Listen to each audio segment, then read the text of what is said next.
আমার মেয়ের জন্মদিনে গত বছরও কোনো অনুষ্ঠান করিনি, এবছরও কোনো অনুষ্ঠান করি নাই। কিন্তু এটা মনে রাখার জন্য বা স্মৃতিটুকু রাখার জন্য যতটুকু করার দরকার ততটুকুই করছি।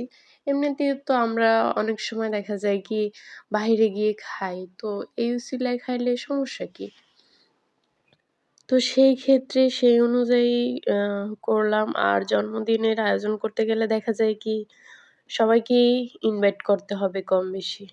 আবার আ কারো ফ্যামিলি তো আছে কোনো কিছুতে মন ভরে না অল্পতে। সেক্ষেত্রে এটা আমি করছি না।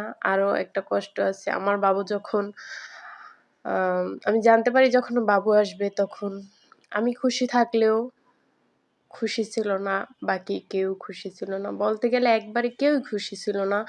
বরং আমাকে বলা হয়েছে বিয়ের পর বাচ্চা হয়, আ ৫ বছর ৬ বছর চলে যায়। আর তোমার বিয়ে হতে না হতেই বাচ্চা চলে আসছে। মানে বিভিন্ন ধরনের মন্তব্য অনেকেই করছে, কথাগুলো বলতে চাচ্ছি না। বললে দেখা যায় অনেক কথা বলতে হবে।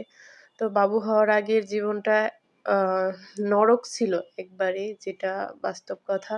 নরক ছিল, কিন্তু বাবু হওয়ার পর থেকে যতটুকু পরিবর্তন হইছে, আ তারপরও এই পরিবর্তন দেখে অনেকেরই হিংসা বা যাই হোক রিস যেটাই বলেন না কেন, এরকম করার কারণে আস্তে, আস্তে সবার থেকে দূরে সরে যাই।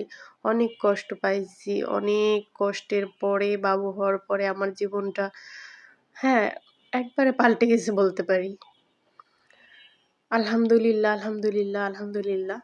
তো এজন্য আমি আমার মেয়ের জন্মদিন আমার মতো করেই রাখি। দেখা যায় পাশের বাসার আন্টিরা আছে, আমাকে যারা ভালোবাসে তাদেরকে নিয়েই আমি থাকি। আর যারা আমার সাথে হিংসা করে, রিস করে, আমি তাদেরকে ভয় পাই না, ঘৃণা করি। তাদের ব্যবহার এত খারাপ, এত জঘন্য, আমি তাদেরকে এড়ায়ে চলি। বাচ্চাটাকেও তাদের কাছে নেওয়ার চেষ্টা করি না, নষ্ট করে ফেলবে। আমার মা, তুমি অনেক বড় হও। তুমি আমার মতো গৃহিণী হইও না। কি বলবো জানি না, বলার মতো কোনো ভাষা খুঁজে পাচ্ছি না। কিন্তু এখন বললেও বুঝবেও না। তারপরও আমি শুধু স্মৃতিটুকু রেখে দেবো। যদি কখনো এই স্মৃতি থাকে, বড় হলে দেখবে, জানবে যে তার জন্মের কারণে অনেকেই নারাজ ছিল। বাট আমি খুশি। আমি হ্যাপি আছি আলহামদুলিল্লাহ। আমার কোনো অভিযোগ নাই কারো প্রতি। আমার আল্লাহ আমাকে যা দিছে আমি তাই নিয়ে হ্যাপি। আমার বাবুর জন্য সবাই দোয়া করবেন। ও যেন জীবনে অনেক বড় হয়, ভালো মানুষ হয়, ভালো মনের মানুষ হয়। মনের মধ্যে হিংসা, রাগ কিচ্ছু যেন না থাকে। ওর জন্য দোয়া করবেন সবাই। আমার জন্য দোয়া করবেন। আমরা যেন সুন্দরভাবে ভালোভাবে থাকতে পারি।